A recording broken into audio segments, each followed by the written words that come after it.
Assalamualaikum, salam sejahtera bagi kita semua. Perkenalkan, kami dari kelompok BB beranggotakan 3 orang.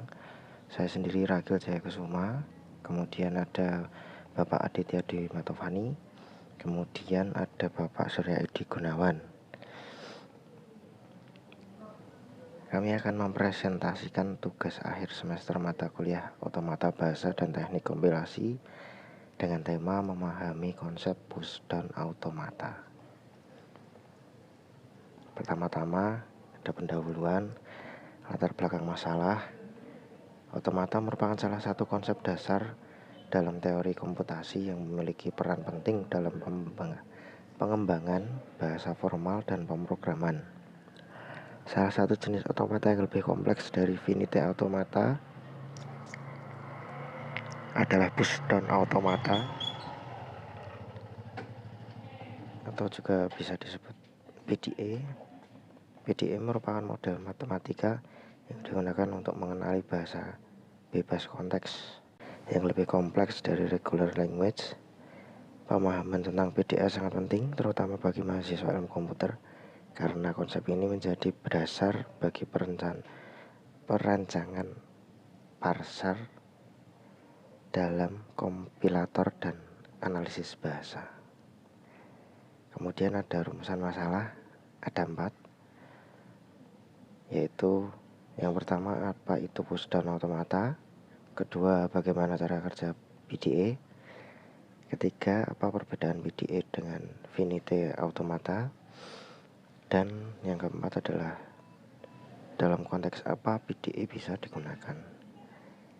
Kemudian tujuan untuk makalah ini dibuat yaitu untuk menjelaskan pengertian push down automata, kemudian menjelaskan komponen dan prinsip kerja PDA,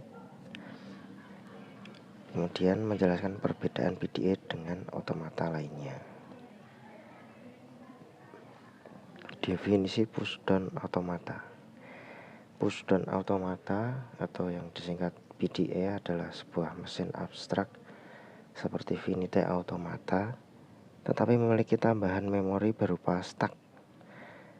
Nah, stack ini memungkinkan PDA untuk mengenali bahasa yang tidak bisa dikenali oleh finite automata. PDA digunakan secara luas untuk mengenali konteks free language yang banyak digunakan dalam bahasa pemrograman. Kemudian komponen PDA biasanya didefinisikan sebagai sebuah 7 tuple, ya, dimana M sama dengan Hi, sigma, R, kemudian fungsi transisi, Q 0, 0, 0, Z 0 maksud kami, dan ada F. Kemudian cara kerja PDA membaca input simbol demi simbol dan mengambil keputusan berdasarkan simbol input. Simbol teratas di stack dan state saat ini.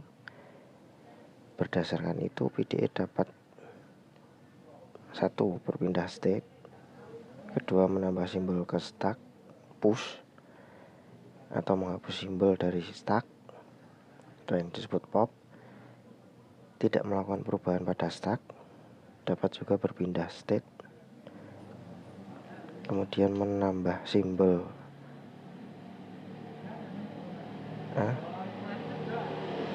sebentar, ini sepertinya double ya teman-teman. Ya, itu berarti ada 4 nih. Kemudian jenis push down automata, yaitu ada 2, NPDA atau yang disebut non deterministik PDA, yaitu mampu memilih beberapa kemungkinan transisi. Kemudian yang kedua adalah V deterministik PDA, yaitu memiliki satu kemungkinan transisi untuk setiap kombinasi input dan top stack. Kemudian perbedaan PDA dengan If A, dari aspek memori, Finite Automata tidak memiliki memori tambahan, sedangkan PDE menggunakan stack. Kemudian aspek bahasa yang dikenali, Finite Automata regular language, sedangkan PDE context free language. Kemudian aspek kompleksitas, Finite Automata lebih sederhana, sedangkan Pushdown Automata lebih kompleks. Dan aspek contoh aplikasi, Finite Automata ada pencarian pola, sedangkan Pushdown Automata parsing ekspresi aritmatika dan ada bahasa pemrograman. Kemudian pembahasan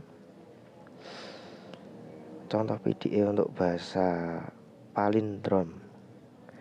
Misalnya kita ingin mengenali string seperti A, N, B, N. Jumlah A dan B sama dan urut. 1 input 3 kali A dan 3 kali B. Kemudian kedua proses PDE akan menaruh semua A ke dalam stack. Kemudian untuk setiap B akan mengeluarkan 1 A dari stack. Bila stack kosong setelah input habis, maka string diterima. Aplikasi PDE dalam dunia nyata contohnya ada 3 ya teman-teman. Yang pertama perancangan parser dari kompilator seperti LL atau LR parser. Yang kedua pengolahan ekspresi matematika kompleks. Kemudian bisa juga diaplikasikan validasi struktur kurung dalam ekspresi seperti contoh berikut. Kemudian sampai di penutup, kesimpulan, Pushdown Automata merupakan pengembangan dari Finite Automata yang memungkinkan pengelolaan bahasa yang lebih kompleks berkat adanya stack. Dengan stack sebagai memori tambahan, PDE mampu mengenali bahasa bebas konteks yang banyak digunakan dalam pengembangan perangkat lunak modern, terutama dalam kompilasi dan parsing bahasa pemrograman. Kemudian saran dari kami, untuk memahami PDE secara mendalam, sebaiknya pembelajaran dilakukan secara bertahap mulai dari Finite Automata. Kemudian disarankan pula untuk mencoba membuat dan mensimulasikan PDE secara langsung agar konsepnya lebih mudah dipahami.